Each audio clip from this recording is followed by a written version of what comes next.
वर्णानाम अर्थसंगानाम रसानाम छंदसामपि मंगलानाम च कर्तारौ वंदे माणि विनायकौ. Honorable Minister, Government of India for Law and Legislative Affairs, Mr. Meghwal, Chairman, Bar Council of India, Mr. Manan Mishra, Chairman, Punjab Haryana Bar Council, Mr. Singla, Advocate General of Punjab, Mr. Ghai, Advocate General of Haryana, Mr. Mahajan, all my learned brothers, sitting judges, past judges, members of various bar associations, bar councils,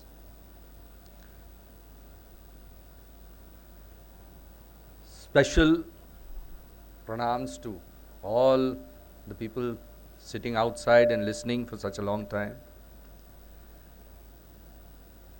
I have been asked to speak in Hindi, and I don't know, some people must have heard me speaking in Hindi,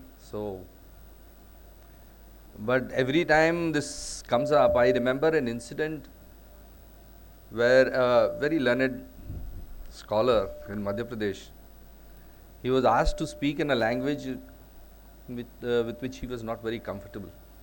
And he said something very wonderful. He said that my relationship with this language is like that of my wife.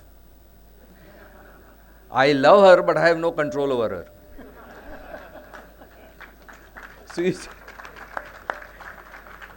So, though you have asked me to do this, and I will make an attempt to speak in Hindi, अगर उसमें कुछ त्रुटि हो तो मैं पहले से माफ़ी मांगता हूँ आपसे. उपस्थित सभी दैवी विभूतियों को मैं पुनः प्रणाम करता हूँ. आज इस संगोष्ठी में मुझे लग रहा है कि शायद मुझे धोखे से बुला लिया गया है.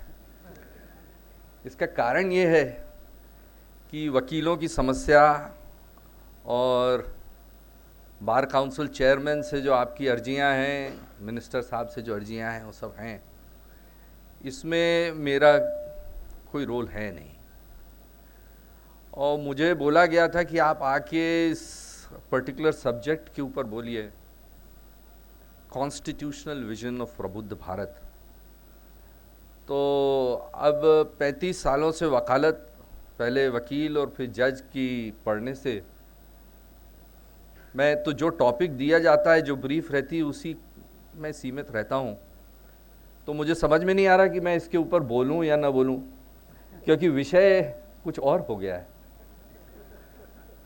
मगर क्योंकि मैं कुछ और बोल नहीं सकता, तो आपको मुझे सहना पड़ेगा. देखिए, प्रबुद्ध भारत, इसका सपना कोई नया नहीं. यजुर्वेद के 22वें अध्याय का 22वां श्लोक, विद्वान कहते हैं ये विश्व का पहला राष्ट्रगान है. उस वेद, यजुर्वेद में राष्ट्र कैसा होना चाहिए, प्रबुद्ध कैसा होना चाहिए, इसकी प्रार्थना, इसकी याचना, इसका सपना देखा गया. प्रबुद्ध भारत नाम की एक पत्रिका स्वामी विवेकानंद ने 1896 में शुरू की, जो आज तक अनावरत चल रही. रामकृष्ण मिशन के नाम से उसको पब्लिश करता है. जैसा आप जानते हैं, स्वामी विवेकानंद एक प्रगाढ़ देशभक्त थे, एक सन्यासी होने के अलावा, और उन्होंने देश के युवा को के उत्थान के उनको प्रेरित करके उनको प्रबुद्ध भारत का सपना दिखाया. उनका जो मंत्र था, जो वो बार बार दोहराते थे, कठोपनिषद के पहले मंडल का तीसरे वल्ली का 24वां श्लोक, उत्तिष्ठ भारत, उत्तिष्ठ भारत प्राप्य वरानि बहुत, शूरस्य धारा निशिता दुरत्यया, दुर्गम पतत तत् कवियो वदंती। उसका मतलब ये है, उठो, जागो, एक अच्छे गुरु के पास जाके उस विद्या को पाओ, जिस विद्या पाने की राह जो है छुरे की पैनी धार पे चलने जितनी कठिन है। उसका कारण है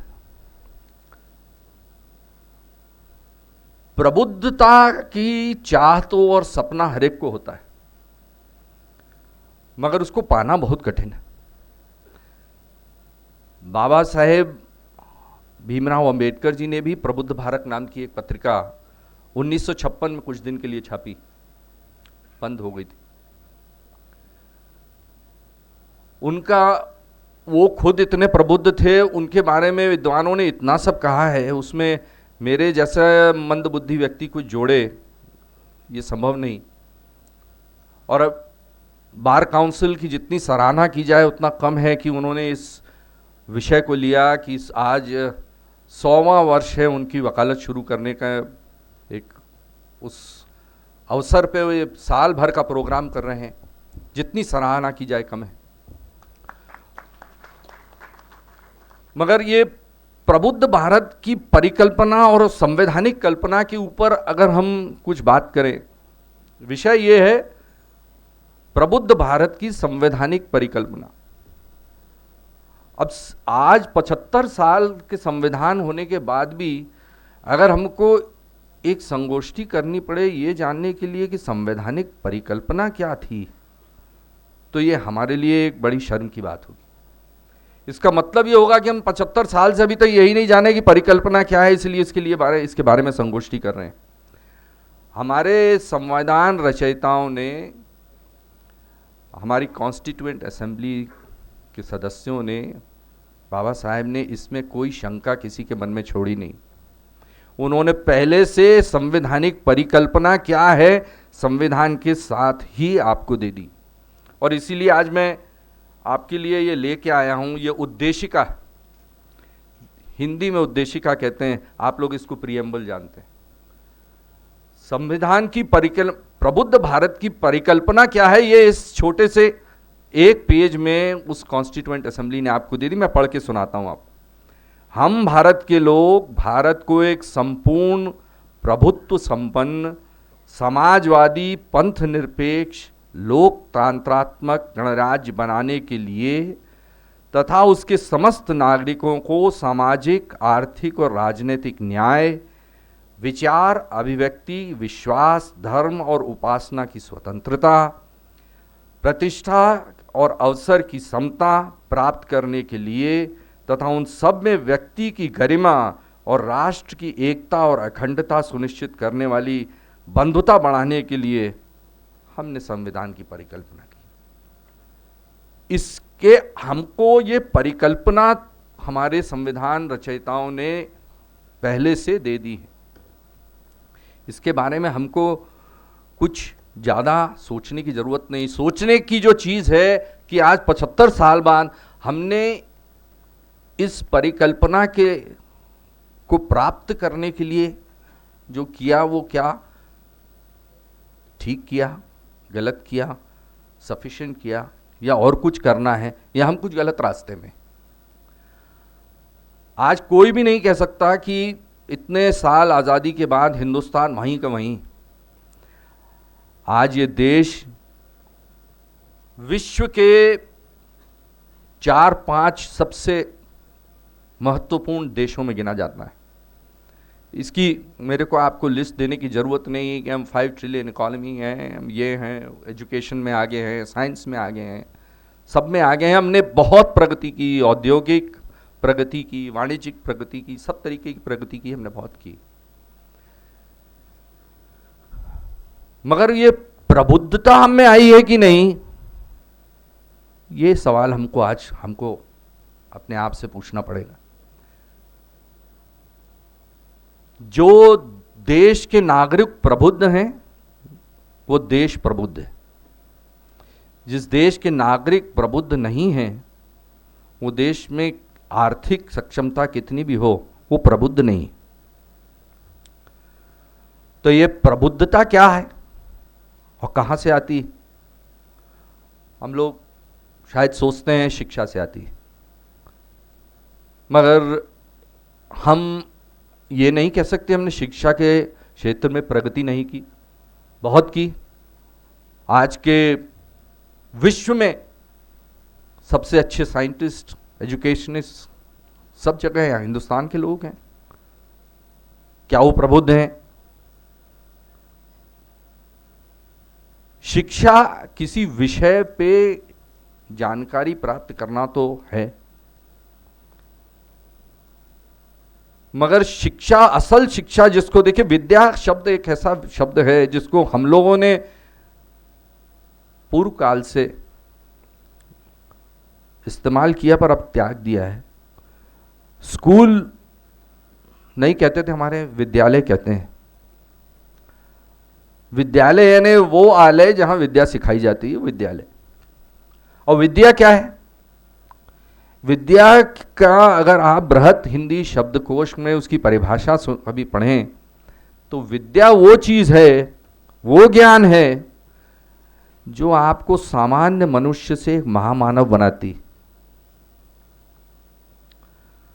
विद्या ये नहीं है कि आप किसी विषय पे कुछ जानकारी पाके और उस विषय के बारे में सब जाने। विद्या ये है कि आप एक महान सामान्य मनुष्य से एक महामानव बने।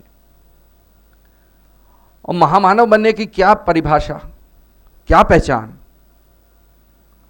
बहुत छोटी, क्योंकि इस विद्या और शिक्षा का सिर्फ एक उद्देश्य है और होना चाहिए, जो कि हम रास्ता भटक गए हैं। उसका उद्देश्य सिर्फ यह है कि हम प्रगाढ़ देशभक्त हों, स्वार्थी न हों। व्यक्तिगत रूप से हम अपने लिए, अपने प्रगति के लिए न सोच के देश की प्रगति के लिए सोचें, पहली चीज। और दूसरी ये कि विषम से विषम परिस्थिति में जब हमारा खुद का स्वार्थ भी जिसमें निहित हो, उसके बावजूद कितना भी प्रलोभन मिले, उसके बावजूद भी हम नैतिकता और धर्म के रास्ते को न छोड़े, तब हम में प्रबुद्धता है, नहीं तो नहीं। आज हम देखते हैं कि हमारे शिक्षित जो बड़े बड़े आईआईटी से गोल्ड मेडलिस्ट हैं, बड़ी बड़ी सब इधर उधर उनको प्लेसमेंट मिल रहा है, जरा सा स्वार्थ या जरा से प्रलोभन में नैतिकता, देश को एक ताक पे रख के आगे निकल जाते हैं। ये शिक्षा नहीं है, ये प्रबुद्धता नहीं है। इस देश को ऐसे लोगों की जरूरत ही नहीं है। अगर हमको प्रबुद्ध भारत बनाना है तो हमको सिर्फ ऐसे लोगों की जरूरत है कि जो प्रगाढ़ देशभक्त हों और नैतिकता और धर्म के रास्ते पर इतने अडिग हों कि उनको कोई भी नहीं हिला सके। तभी हम प्रबुद्ध भारत बन सकते हैं। मेरे को सिंगला जी बुलाने आए थे तो उन्होंने एक बड़ा श्लोक का याद दिलाया मुझे, महाभारत का। वो विदुर नीति का उद्योग पर्व का एक श्लोक है कि न सा सभा यत्र न वृद्धम अस्ति, न ते वृद्धा ये न वदन्ति धर्मम, न तद धर्मम यत्र न सत्यम अस्ति, न तत् सत्यम यत् छलेनानुविद्वम। उसका मतलब यह है कि वो सभा नहीं, वो समाज नहीं जहां वृद्ध न हो, और न ते वृद्धम ये न पलितम शिरः, वृद्ध वो नहीं जिसके बाल सफेद हैं, वृद्ध वो जो धर्म का उद्घोष करे, वही वृद्ध। और धर्म क्या? वो धर्म नहीं जिसमें सत्य न हो, और वो सत्य नहीं जिसमें छल हो। ये श्लोक इन्होंने याद दिलाया मुझे। और उसी क्रम में एक और बहुत अच्छा वाक्य है कि जब अधर्म और धर्म सामने खड़े हैं और कृष्ण जाके संधि करने की कोशिश करते हैं, लड़ो मत, जिसकी ज़मीन है उसको दे दो, जिसका राज्य जिसको है दे दो, लड़ने से कोई फ़ायदा नहीं। बड़े बड़े विद्वान बैठे हैं, सब बैठे हैं, और इतना सब बोलने के बाद भी कोई उनकी बात नहीं मानता। तो वो एक श्लोक बोलते हैं, वो कहते हैं, यत्र धर्मो ह्यधर्मेण सत्यम यत्रानतेन च हन्यते प्रेष्यमाणा नाम हतास्तब तत्सवासद। उसका मतलब यह है कि जिस राज्य में, जिस समाज में ये सो कॉल्ड प्रबुद्ध वर्ग लोगों के देखते हुए धर्म की अधर्म धारा और सत्य की असत्य धारा हत्या हो, वहां के ये समाज के लोग और सदस्य भी मरे हुए ही समझना चाहिए। तो प्रबुद्धता एक बड़ा कठिन चीज है पाना। हम पढ़ लिख के अपने आप को एनलाइटन्ड इंडिया, एनलाइटन मतलब हम जिसको समझते हैं सामान्य भाषा में, मगर ऐसा नहीं। ये जब हम उसको इस शब्द की और इसकी नैतिकता की पूरी हिस्ट्री ट्रेस करते हैं, तो ये प्रबुद्ध भारत जो है जिसकी हम परिकल्पना करते हैं, और जिसकी मैंने आपको ये प्रीएम्बल सिर्फ इसलिए पढ़ के सुनाया कि ये सब चीज़ें जो हमारी संवैधानिक परिकल्पना थी एक प्रबुद्ध भारत के लिए, तभी संभव है जब नागरिक यहाँ का प्रबुद्ध हो, अन्यथा नहीं। यहाँ पालकीवाला साहब की फोटो लगी, मुझे याद आया उनको देख के। पूना में एक बार कॉन्वोकेशन में बोल रहे थे, उन्होंने ये एजुकेशन की ही बुराई कर रहे थे, और उन्होंने एक सेंटेंस बोला कि an educated man today is one who knows on which side his bread is buttered. This is the state। ये उसकी दुर्गति हो गई शिक्षा की, इस स्तर पे हम उतर आए हैं शिक्षा पे, इससे प्रबुद्धता नहीं आती। आइंस्टाइन इतने बड़े साइंटिस्ट हुए, वो कह गए education is what remains after you forgotten everything that you learned in school, and that is true. क्योंकि आपको स्कूल ये जो शिक्षा जिस तरीके की हम पाते हैं, उससे हम में अगर नैतिकता जागती होती, अगर देशभक्ति जागती होती, तो आज हम प्रबुद्ध होते। आज हमने ये हमारे संवैधानिक परिकल्पना, इस सपने को हमने पा लिया होता, मगर ऐसा है नहीं। तो आज जब मैं थोड़ा हट के बोला, इसके लिए मैं आप सबसे क्षमा मांगता हूं, मगर ये विषय जो है कि प्रबुद्ध भारत की संवैधानिक परिकल्पना, इसमें ये बहुत ही इम्पोर्टेंट चीज़ है जो मुझे लगा कि मैं आप सबको इसका ध्यान आकर्षित करूं, क्योंकि मैं भी यही चाहता हूं, इच्छा है, कोशिश है, स्वामी विवेकानंद से प्रेरित होके, हम हमारे शास्त्रों से प्रेरित होके, कि हमारे देश का हर नागरिक उत्तिष्ठ जागृत, उठे जागे और प्रबुद्ध बने। हम कब तक अपनी छोटी छोटी स्वार्थी चीज़ों के पीछे इधर उधर भागते रहेंगे? जरा जरा से प्रलोभन के लिए हम कानून, नैतिकता इसको छोड़ते रहेंगे। हमारे संविधानकर्ताओं ने इस चीज़ का बड़ा ध्यान रखा, और उनको ये सब चीज़ का ज्ञान था। इसीलिए मैं बार बार याद दिलाता हूं सबको कि इस देश का मूल मंत्र सत्यमेव जयते। सब कुछ सिखाया, सत्यमेव जयते, सत्य की ही विजय होती है। न्यायपालिका का मूल मंत्र है यतो धर्मस् ततो जय, जहां धर्म वहीं जय। बाकी आपने कितना पढ़ लिया कानून में, वो जय नहीं है। आप केस जीत गए, वो भी जय नहीं। धर्मस्थला नाम का एक मंदिर है कर्नाटक में, आप सबको मालूम होगा। वो एक मंदिर ऐसा है कि जहां पे कोई व्यक्ति केस सुप्रीम कोर्ट तक लड़ चुका हो और हार भी चुका हो, मगर वो जानता है कि मेरे साथ न्याय नहीं हुआ, तो वो मंदिर में जाके अर्जी लगाता है, चिट्ठी लिखता है, प्लेंट जैसी, दावे जैसी चिट्ठी लिखता है कि मेरा इस व्यक्ति ने मेरे साथ गलत किया, सुप्रीम कोर्ट तक मैं हार गया हूं, मेरे साथ गलत हुआ है। और वो मंदिर प्रशासन उसको एक दावे के रूप में रजिस्टर करती है और उस दूसरे व्यक्ति को नोटिस देती है। और आज भी 2023 में भी जब वो नोटिस मिलता है, तो अधिकांश केसों में वो आदमी जो सुप्रीम कोर्ट से केस जीता हुआ है, वहां पे आके मंदिर में उस आदमी का खर्च चुका के जाता है। तो ये नैतिकता है। ये धर्म है। हमको जब तक हम ये नहीं जानेंगे और ये नहीं करेंगे तब तक ये हमारी प्रबुद्ध भारत की संवैधानिक परिकल्पना एक कल्पना ही रहेगी, एक सपना ही रहेगा। जब तक सरदार वल्लभ भाई पटेल ने एक बार बोला कि आप किसी भी देश की प्रगति को उसकी वाणिज्यिक, इंडस्ट्रियल, बाकी ग्रोथ से, प्रगति से नहीं आप आंक सकते। जो सही पैमाना है वो सिर्फ ये है कि उस देश के व्यक्ति, नागरिकों का नैतिकता का स्तर और देशभक्ति का स्तर क्या है। सिर्फ उसी से एक देश की प्रबुद्धता, उसकी प्रगति नापी जा सकती। तो ये विषय तो बहुत गहरा है और बहुत ही समीचीन है। और मगर जैसे मैंने बोला कि कहीं थोड़ी मैं ही शायद भटक गया हूँ, ये जगह कुछ और बात हो, कुछ और विषय, कुछ और। तो मेरा और बार बार ये भी कहा गया कि जरा समय की पाबंदी बनाए रखें, और आप लोग सब आए हैं एक बड़ा अच्छा चलचित्र देखने के लिए।